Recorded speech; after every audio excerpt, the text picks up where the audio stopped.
الحمد لله رب العالمين والعاقبة للمتقين والصلاة والسلام على سيد الأنبياء والمرسلين وعلى آله وأصحابه الطيبين الطاهرين أما بعد فأعوذ بالله من الشيطان الرجيم بسم الله الرحمن الرحيم يا أيها الناس اتقوا ربكم الذي خلقكم من نفس واحدة وخلق منها زوجها وبث منهما رجالا كثيرا ونساء واتقوا الله الذي تساءلون به والأرحام إن الله كان عليكم رقيبا صدق الله العظيم غوث اعظم بمنی بے سرو ساما مددے قبلِ دینی مددے کعبہ ایمان مددے انتظار کرم تستمن عینی رائے خدا جو خدا بینو خدا دا مددے بگیردہ بے بلا افتادہ کشتی ضعیفانو شکستہ رات و پشتی بحق کے خواجہ عثمان ہارون مدد کن یا معین الدین چشتی مدد کن یا معین الدین چشتی مدد کن یا معین الدین چشتی ذوی الاحترام ذوی الاحتشام باصفا علماء کرام حاضرین محفل السلام علیکم ورحمۃ اللہ وبرکاتہ۔ وعلیکم السلام ورحمۃ اللہ تعالی۔ انتہائی احترام و عقیدت کے ساتھ اپنے اور ساری کائنات کی مرکز عقیدت انی سے بے کساں چارہ ساز درد مندہ، ہم غریبوں کی غم گسار، ہم فقیروں کی ثروت، شہر یار ارم تاجدار حرم نوبہار شفاعت، شب اسرا کے دولہا نوشے بزم جنت، دانائے سبل مولائے کل ختم الرسل، خسرو خوباں سیاح لامکاں وجہ کن فکاں، در اللہ المکنون سر اللہ المخزون عالم ما کانا وما یکون، آب و گل انبیاء جانو دل اصفیاء، مطلع ہر سعادت مقطع ہر سیادت، خلاصہ کائنات فخر موجودات، حضور احمد مجتبی محمد مصطفیٰ، ارواحنا فدا صلی اللہ تعالی علیہ وآلہ وصحبہ وبارک وسلم کی بارگاہ بے کس پناہ میں جس طریقے سے پڑھاؤں بلند آواز سے میرے ساتھ مل کر پڑھیں الصلاۃ والسلام علیک یا رسول اللہ، الصلاۃ والسلام علیک یا رسول اللہ، اور بلند آواز سے پڑھیں الصلاۃ والسلام علیک یا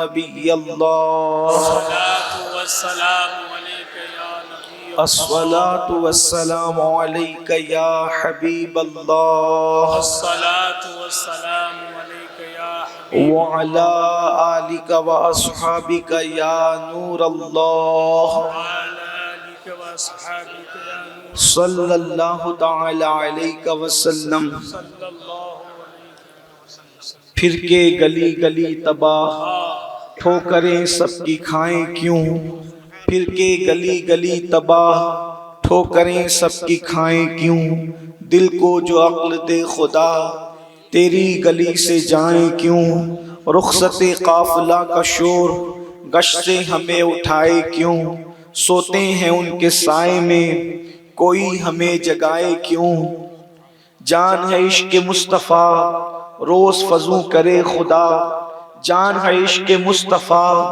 روز فضو کرے خدا، جس کو ہو درد کا مزہ ناز دوا اٹھائے کیوں، ہے تو رضا نرا ستم جرموں پہ گر لجائیں ہم، ہے تو رضا نرا ستم جرموں پہ گر لجائیں ہم، کوئی بجائے سوز غم ساز طرب بجائے کیوں۔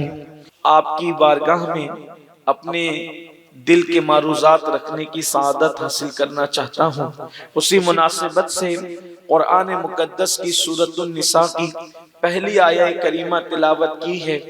عام طور پر اس آیہ کریمہ کو ہم اور آپ خطبہ نکاح میں سماعت کرتے ہیں۔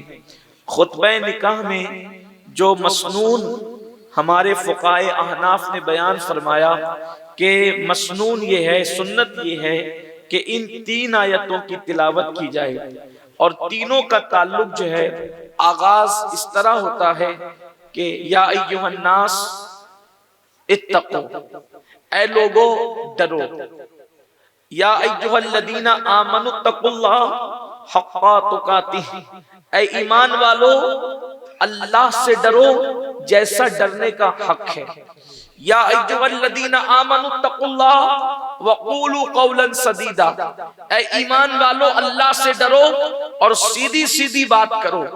تینوں آیات کے اندر اللہ سے ڈرنے کا ذکر ہے، اللہ کی خشیت کا ذکر ہے، اللہ کے خوف کا ذکر ہے۔ حالانکہ موقع نکاح کا ہے، نکاح کے موقع پر نکاح کے فضائل والی آیتیں بھی پڑھی جا سکتی ہے۔ ایسا نہیں کہ قرآن مقدس کے اندر نکاح سے متعلق آیات موجود نہیں، سورۃ النساء کے اندر بھی آیت موجود ہے، سورۃ النور کے اندر بھی آیت موجود ہے، نکاح سے متعلق کئی آیات قرآن مقدس کے اندر موجود ہے۔ لیکن اللہ کے حبیب غیب کا نبی صلی اللہ علیہ وآلہ وسلم نے جب بھی نکاح کا خطبہ دیا تو اکثر موقع پر ان 3 آیتوں کی تلاوت کی، اور تینوں کا تعلق اللہ کے ڈر سے ہے، اللہ کے خوف سے ہے۔ گویا کہ اشارہ مل رہا ہے، اے ایمان والو جس طریقے سے یہ 3 آیتیں پڑھی جا رہی ہیں ویسے ہی انسان کی زندگی کے 3 ادوار ہوتے ہیں، انسان کی زندگی کے 3 ادوار ہیں، ایک نکاح سے پہلے کا دور، ایک نکاح کرتے وقت کا دور، اور ایک نکاح کے بعد کا دور۔ گویا کہ بتایا جا رہا ہے نکاح کرنے والوں، نکاح کرنے سے پہلے بھی اللہ سے ڈرتے رہنا، نکاح کرتے وقت بھی اللہ سے ڈرتے رہنا، اور نکاح کے بعد بھی اللہ سے ڈرتے رہنا۔ نکاح سے پہلے ڈرنے کا مطلب کیا ہے؟ اللہ اکبر! نکاح سے پہلے ڈرنے کا مطلب یہ ہے کہ جب تمہارے پاس بیوی نہ ہو، یعنی مردوں سے کہا جا رہا ہے جب تمہارے پاس بیوی نہ ہو، اور عورتوں سے کہا جا رہا ہے جب تمہارے پاس شوہر نہ ہو، یعنی جب نفس کی تسکین کا جائز ذریعہ نہ ہو، دل کی تسکین کا جائز ذریعہ نہ ہو، تو اس وقت نکاح سے پہلے تم ادھر ادھر منہ نہ ڈالنا، تم ادھر ادھر ناجائز تعلقات پیدا نہ کرنا، تم ادھر ادھر حرام تعلقات پیدا نہ کرنا، بلکہ نکاح سے پہلے ڈرنے کا مطلب یہ ہے کہ تم پاک دامن بن کر رہنا۔ بیٹیوں سے کہا جا رہا ہے تم بھی پاک دامن بن کر رہنا، اور بیٹوں سے کہا جا رہا ہے، اسلامی بیٹوں سے کہا جا رہا ہے تم بھی پاک دامن بن کے رہنا۔ اللہ اکبر! اندازہ تو کرو، اللہ اللہ! دوسرے مذہب کے ماننے والے جب اپنے باپ کے متعلق کہتے ہیں تو یہ کہتے ہیں میں صرف فلاں باپ کا بیٹا ہوں، میں صرف فلاں دادا کا پوتا ہوں۔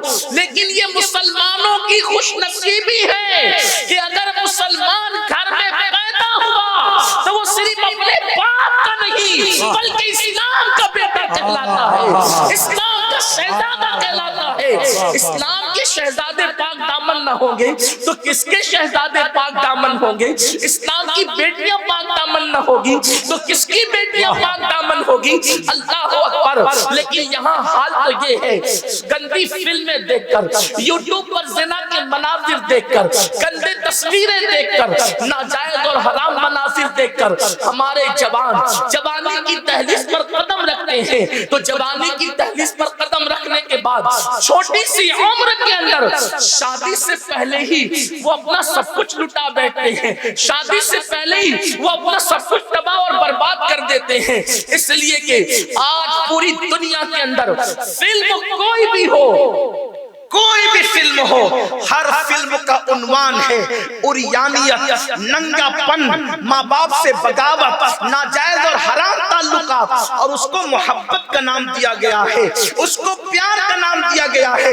ایک بات عرض کرنا چاہتا ہوں میرے آقا صلی اللہ علیہ وآلہ وسلم کے دیوانوں، اگر سماعتوں پر بار لگے میرا جملہ تو مجھے معاف کر دینا، اس لیے کہ یہ بات میں اس جملے کے بغیر نہیں کہہ سکتا۔ اللہ اللہ! لوگوں نے ناجائز تعلقات کو محبت کا نام دیا، زنا کو محبت کا نام دیا، ماں باپ کے ساتھ بغاوت کو محبت کا نام دیا، معاشرے کے ساتھ بغاوت کو محبت کا نام دیا۔ مجھے بتاؤ اگر کوئی پیشاب کو یہ کہہ کر پیش کرے کہ یہ شربت ہے تو مجھے بتاؤ پیشاب کو شربت کہہ دینے سے کیا پیشاب کبھی شربت ہو سکتا ہے؟ ہرگز نہیں۔ جیسے پیشاب کبھی شربت نہیں ہو سکتا، جیسے پیشاب کبھی پاک نہیں ہو سکتا، ویسے یہ جو فلموں کے اندر ناجائز تعلقات کو محبت کا نام دیا جا رہا ہے، یہ کبھی محبت نہیں ہو سکتی۔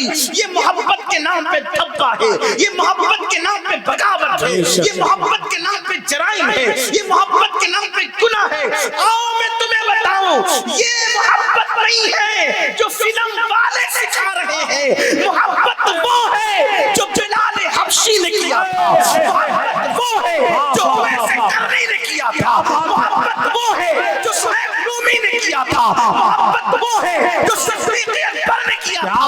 محبت زنا نہیں سکھاتی، محبت محبوب کی محبت کے اندر شہادت کا جذبہ آتی ہے۔ نعرہ تکبیر، نعرہ رسالت، محبت مصطفیٰ، محبت اہل بیت مصطفیٰ، مسلک اعلی حضرت، اصلاح معاشرہ کانفرنس، عشق محبت، عشق محبت۔ اور سن لو محبت بدنام نہیں کرتی، محبت بدناموں کو نیک نام کر دیتی ہے۔ میں تو اپنے جوان نوجوانوں سے کہتا ہوں چاہے وہ لڑکیاں ہو یا لڑکے، ان ہیرو ہیروئن کی طرح ناجائز کاموں میں پھنس کر اپنی آبرو کو داؤ پہ نہ لگاؤ۔ آؤ تم کون سی محبت کی طرف جا رہے ہو؟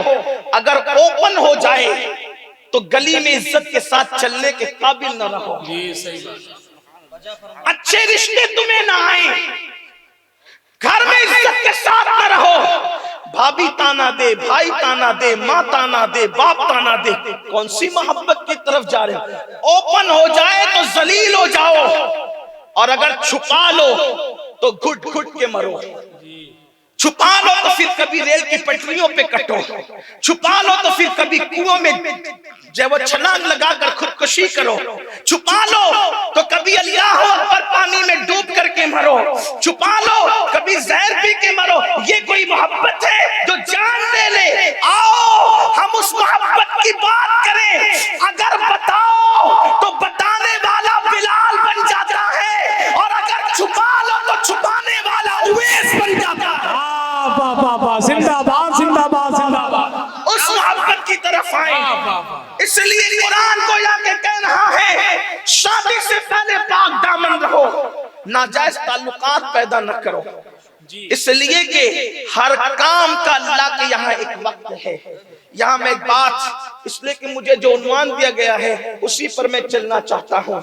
شادی بیاہ سے متعلق مجھے حکم ہے کہ میں اس پہ گفتگو کروں، تو اس پہ میں گفتگو کر رہا ہوں۔ ایک خاص بات، کبھی لڑکا اور لڑکی کے درمیان منگنی ہو جائے، منگنی اسلام میں بس اتنی ہی ہے کہ اس کا اعلان ہو جائے کہ اس کا رشتہ اس کے ساتھ طے ہو گیا، اسی کا نام منگنی۔ اس سے زیادہ کو منگنی نہیں کہتے، اور اس سے زیادہ منگنی ہے بھی نہیں۔ اور یہ اعلان کیوں ہوتا؟ اس لیے اعلان ہو جاتا ہے تاکہ اب لڑکی کو کوئی اور رشتہ نہ آئے اور لڑکے کو کوئی رشتہ نہ آئے، اس لیے کہ جس کی منگنی ہو جائے، جو جس کی کسی کے ساتھ وابستہ ہو جائے، اب کوئی رشتہ لے جائے گا معلوم ہونے کے بعد بھی تو اللہ رسول کی اس پہ لعنت ہے، نہیں لے جا سکتا۔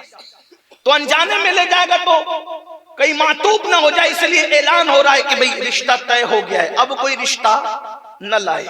لیکن برا ہو فلمی سیریلوں کا، اب تو ہمارے یہاں بھی مسلمانوں کے یہاں منگنی کے موقع پہ انگوٹھیوں کا تبادلہ ہوتا ہے، اور ہاتھ میں ہاتھ ایک دوسرے کے لے کر کے ادھر دولہے کے رشتہ دار ادھر دلہن کے رشتہ دار، بے غیرت دونوں، میرے جملے تلخ لگے تو معاف کر دینا، ایک دوسرے کا ہاتھ میں ہاتھ لے کر ایک دوسرے کو انگوٹھی پہناتے ہیں۔ یہ ہمارے یہاں کی منگنی نہیں ہے، ہمارے یہاں کی یہ منگنی نہیں ہے، یہ بے غیرتی ہے۔ جس طریقے سے اور لڑکے اس لڑکی اجنبی ہے، منگنی ہونے کے بعد وہ لڑکا بھی اس کے لیے ویسا ہی اجنبی ہے جیسے اور لڑکے اجنبی ہیں۔ منگنی ہونے سے لڑکا محرم نہیں ہو جاتا، اور منگنی ہونے سے لڑکی اس کے نکاح میں نہیں آ جاتی، بلکہ شامیانہ لگ جائے، کھانا کھلا دیا جائے، بارات آ جائے، سب کچھ ہو جائے، جب تک ایجاب و قبول نہ ہو دونوں ایک دوسرے کے لیے ایسے ہی اجنبی ہے کہ دونوں کا کوئی رشتہ نہیں ہے، دونوں کا کوئی تعلق نہیں ہے، دونوں کو ایک دوسرے کے لیے پردہ کرنا لازمی ہے۔ لیکن اللہ اکبر، اندازہ تو کریں یہ منگنی کی اللہ اللہ اس طرح کی منگنی کی لعنت یہ سیریلوں سے آئی، مشرکین سے آئی، اور اس کے بعد پھر ہوتا کیا ہے؟ اللہ اکبر، لڑکی کے گھر والے لڑکی کو کہتے ہیں تیرے منگیتر سے تو بات کیوں نہیں کرتی، لڑکے کے گھر والے لڑکی سے کہتے ہیں اللہ اکبر، لڑکے سے کہتے ہیں تو کیوں بات نہیں کرتا، کیوں شرماتا نہیں۔ آپ کو ایک بات بتاؤں، ہمارے مذہب میں یہ بے غیرتی نہیں ہے۔ شادی سے پہلے منگیتر لڑکی سے بات نہیں کر سکتا، جو فون پر لمبی لمبی باتوں کی یہ قصے ہیں نا، اس لیے کہ جو طلاق کی لعنت جو پھیل رہی ہے اس کی سب سے بڑی وجہ منگنی کے بعد کے رشتے ہیں، کیونکہ منگنی کے بعد تو وہ سب کچھ ہو جاتا ہے جو شادی کے بعد ہونا ہے، پھر شادی کے بعد کوئی نئی چیز نہیں ملتی، اس لیے پھر تلخیاں پیدا ہوتی ہے۔ اور ہمارے بزرگوں نے کہا شادی سے پہلے کی جو محبت ہے وہ محبت نہیں بلکہ نفسانیت ہے، اور وہ من جانب شیطان ہے، اور شادی کے بعد کی محبت من جانب الرحمن ہے۔ شیطانی جذبے ہمیشہ نہیں رہتے، رحمان کی طرف سے جو محبت ہوتی ہے وہ ہمیشہ رہتی ہے۔ اسی لیے ہم پہلے اپنے جوانی اپنے جوانوں کو دیکھیں، جو ہمارے باپ دادا پر دادا تھے وہ شادی کے بعد محبت کرتے تھے، شادی سے پہلے نہیں، اس لیے بدن پہ جھریاں پڑ جاتی تھی تو بھی بوڑھا اور بوڑھی میں محبت باقی رہتی تھی۔ آج تو جوانی ہی میں محبت ختم ہو جاتی ہے، تو میں شروع ہو جاتی ہے۔ میں لوگوں سے کہتا ہوں لوگ ہمیں کیا محبت سکھائیں گے، ہم نے بیوی سے جو پیار کیا ہے ایک تاریخ ہے اس کی، ہم نے بیوی سے جو پیار کیا، جن کے خود کے گھر سلامت نہیں ہیں وہ اپنے شیشوں کے گھر میں بیٹھ کے ہمارے مٹی کے گھروں پہ پتھر پھینکتے ہیں اور ہمیں سکھاتے ہیں مسلمان پیار نہیں کرتا۔ ارے تجھے کیا پتا مسلمان کتنا پیار کرتا ہے؟ اگر تمہارے یہاں کوئی تاریخ ہو تو بتاؤ۔ ہمارے یہاں میاں بیوی کی محبت کی داستان اس قدر ہے کہ لوگ تو جیتے جی چھوڑ دیتے ہیں، ہم تو مرنے کے بعد بھی اپنی بیویوں سے پیار کرتے ہیں۔ بیوی زندہ ہو، بیوی زندہ ہو تو اس کے رخسار کے دل پر سمرقند اور بخارا جیسے شہر بسائے جاتے ہیں، اور بیوی مر جائے تو اس کی یاد میں تاج محل جیسی عمارت بنائی جاتی ہے۔ نعرہ تکبیر، نعرہ رسالت، فیضان غوث اعظم، فیضان عرس مقدس، اصلاح معاشرہ کانفرنس، پیغام مذہب اسلام، نعرہ تکبیر۔ بیوی کے رخسار کے دل کی برکتیں سمرقند اور بخارا ہے، کیا بات ہے، اور بیوی کے بعد وہ بھی مرنے کے بعد جی تاج محل بیوی کی محبت کے نشان، جس پر آج بھی ہندوستان کے ہزاروں گھر پل سکتے ہیں، جی صحیح بات، ہزاروں ہندوستانی جس کے ٹکڑوں پہ پل سکتے ہیں وہ تاج محل ہے۔ وہ کسی بیوی کی محبت کی نشانی ہے، وہ کسی بیوی کی۔ اب ہم سے زیادہ کون پیار کرے گا؟ اور ایک بات آپ کو بتاؤں، ایک بات آپ کو بتاؤں اور خوبصورت بات، آپ نے کہا یہ تو آپ نے بات کہہ دی، ایک بادشاہ نے کیا، میں نے کہا نبی نے بھی کیا۔ جی اہل علم کی توجہ چاہتا ہوں سبق سنانے کے لیے۔ بادشاہ کا فعل ہمارے لیے ممکن ہے قابل دلیل نہ ہو، قابل تعریف نہ ہو، لیکن وہ بادشاہ اتنا عزت والا ہے۔ بہرحال اگر بادشاہ کی بات سمجھ میں نہیں آتی تو میرے آئیے نبی کی بات بھی ذرا دیکھیں۔ دیکھو ابراہیم علیہ السلام اپنی مقدس بیوی سیدہ ہاجرہ کو وادی غیر ذی زرع میں چھوڑ آتے ہیں، اور پھر دیکھتے بھی نہیں، اللہ کے حکم سے چلے جاتے ہیں، بیوی پیچھے پیچھے۔ اگر یہاں بیویاں بھی موجود ہیں تو وہ بھی ذرا دیکھیں بیوی کا رول کیا ہونا چاہیے۔ بیوی پیچھے پیچھے میرے سرتاج چھوڑ کے کہاں جا رہے ہیں؟ کوئی غلطی ہوئی، کوئی کوتاہی ہوئی، کوئی تکلیف پہنچا دی آپ کو؟ کوئی جواب نہ دیا. کیوں؟ اس لیے کہ سوال جواب کا سلسلہ رہے گا تو بیوی کی محبت پیروں کی زنجیر بن جائے گی، اللہ کی محبتوں میں رکاوٹ بن جائے گی. اس لیے نہ پیچھے دیکھتے ہیں نہ کچھ بولتے ہیں. آخر بیوی ہی کہتی ہے، کیا یہ اللہ کا حکم ہے؟ سیدہ حاجرہ کہتی کیا یہ اللہ کا حکم ہے؟ ابراہیم علیہ السلام سے کہہ دیتے ہاں. کیا یقین تھا اس خاتون کو؟ فرمایا اگر اللہ کا حکم ہے میرا اللہ میرے لیے کافی ہے. بیٹھ گئی. کہاں؟ قرآن اس کو وادی غیر ذی زرع کہتا ہے. نہ آدم نہ آدم زاد، نہ پرندہ نہ جانور، کچھ نہیں، نہ درندہ پرندہ کچھ نہیں. ایک خاتون شیرخوار شہزادے کو لے کر کے بیٹھ گئی. پھر اس کے بعد کیا ہوا؟ پانی نکلا اور وہ سارا کچھ پوری داستان اس کی طرف نہیں جاتا. پھر کیا ہوا؟ آبادی ہوئی، کعبہ بنا. کعبہ بنا کہ نہیں بنا؟ اب یہاں پہنچ کر ایک عاشق اس کو یوں بیان کرتا ہے، اگر شوہر بیوی کا وفادار ہو جائے، اگر شوہر بیوی کا وفادار ہو جائے اور بیوی سے سچی محبت کرے تو سمرقند اور بخارا جیسے شہر بستے ہیں اور تاج محل جیسی عمارت بنتی ہے. اور اگر بیوی شوہر کی وفادار ہو جائے تو مکہ جیسا شہر بستا ہے. کیا بات ہے، واہ واہ واہ واہ. مکہ جیسا شہر بستا ہے اور کعبہ جیسی عمارت بنتی ہے. تو ہمارے یہاں نہ شوہر کی محبت کا کوئی جواب ہے نہ بیوی کی محبت کا کوئی جواب ہے. اگر کعبے کو کسی اور رنگ میں دیکھتے ہو تو اس رنگ میں بھی دیکھو کہ یہ وفائے حاجرہ کی نشانی ہو گیا. یہ حضرت حاجرہ. تو ہمارے یہاں محبت بڑی چیز ہے، لیکن لوگ محبت کس کو سمجھتے ہیں؟ سیریل کے اسٹائل پر. یہ نفسانیت ہے. تو شادی سے پہلے بھی پاک دامن رہو. تو شادی سے پہلے جو منگیتر سے ایک دوسرے سے بات کرتے ہیں ہمارے اس کی گنجائش نہیں. وہ منگیتر بڑی نیک ہے بیچاری، غلط بات نہیں کرے گی. ہم کہتے ہیں نفس پر بھروسہ کس نے سکھایا؟ جب اللہ کا نبی کہے، کون سا نبی؟ اگر غیر نبی صدیق ہو اس کا کوئی جواب نہیں. غیر نبی صدیق ہو اس کا کوئی جواب نہیں. نبیوں میں جو صدیق ہو. حضرت یوسف علیہ السلام یوسف صدیق کے لقب سے پکارے گئے. آپ کا لقب ہے یوسف صدیق.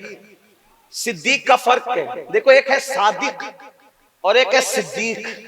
صادق اسے کہتے ہیں جو عین واقعے کے مطابق گفتگو کرے. جیسے ابھی رات ہے، عین واقعے کے مطابق گفتگو کرنے والا صادق سچا. اسٹیج پر علماء کی کثرت ہے، عین واقعے کے مطابق گفتگو کرنے والا سچا، اس کو کہتے ہیں صادق. لیکن صدیق کسے کہتے ہیں؟ صرف سچے کو صدیق نہیں کہتے، جو بات ہے اس کو بیان کرے وہ صادق ہے، اور جو بول دے اس کے مطابق واقعہ ہو جائے یہ صدیق. رات کے وقت کہہ دے کہ دن ہے، رات کے وقت کہہ دے دن ہے تو دن نکل آئے، یہ صدیق ہے. اب بتاؤ جب انسانوں میں صدیق کا یہ مقام ہے جو غیر نبی ہو، جیسے اس امت میں صدیق نبی کے بعد سب سے افضل مرتبہ کس کا؟ صدیق کا. اور کون صدیق؟ صرف صدیق نہیں، صدیق اکبر. سبحان اللہ. صدیق اکبر. بات آئی صدیق کی تو جو کہہ دیا ہو جائے. اللہ اللہ جب غلام کی یہ شان ہے، آقا کی شان کیا ہو؟ کیا بات ہے. صدیق جو کہہ دے ہو جائے. جب صدیق اکبر میرے آقا کے ساتھ ہجرت کے لیے نکلے، ان کے والد کی عمر بڑی ہو گئی تھی، ابھی مسلمان نہیں ہوئے تھے. اپنی بیٹی سے کہنے لگے بیٹی جب میں آقا کے ساتھ جاؤں گا تو تیرا دادا واہویلا کرے گا کہاں گیا کہاں گیا کہاں گیا، بول دینا سفر پہ گئے. تو پھر اس کو یہ خیال آئے گا کہ حضور ہی کے ساتھ گئے ہوں گے. یہ خیال اس کو ضرور آئے گا کیونکہ میں اکیلے تو نہیں جا سکتا نا حضور کو چھوڑ کر. تو وہ کہے گا کہ ہمارے لیے کیا چھوڑ کے گیا تیرا بابا. تو چونکہ گھر میں صدیق نے ایسا ماحول بنایا تھا کہ جھوٹ نہ ہو. اور بیٹی ایک کام کرنا، کچھ بولنا مت، کچھ بولنا مت. یہ میں ایک تھیلی کے اندر کنکریاں بھر جاتا ہوں، صرف اس کے سامنے رکھ دینا کہ یہ چھوڑ کے گیا ہے تو تیرا دادا نابینا، جب وہ ٹوئے گا چیک کرے گا تو اس کو لگے گا کہ اس میں درہم و دینار ہے، ٹھیک، بس وہ مطمئن ہو جائے گا۔ صدیق اکبر چلے گئے مال لے کر، سارا مال لے کر چلے گئے کیونکہ وہاں ضرورت پڑنے والی تھی۔ کیا قربانی ہے صدیق اکبر کی، اللہ اکبر۔ یہاں لوگ مسجد میں چندہ دینے کے لیے ڈرتے ہیں کہ میری جیب سے کم نہ ہو جائے، صحیح بات، اور وہاں صدیق اکبر پورا مال جو اتنا لے جا سکتے تھے لے گئے، اور کنکریاں تھیلے میں بھر گئے کہ دے دینا تیرے دادا کو، کہنا یہ چھوڑ گئے۔ اللہ اکبر۔ صدیق اکبر نکل گئے، صبح ہوئی، ابو قحافہ نے پوچھا تیرا بابا کہاں ہے؟ کہا کام سے گئے، سفر میں گئے۔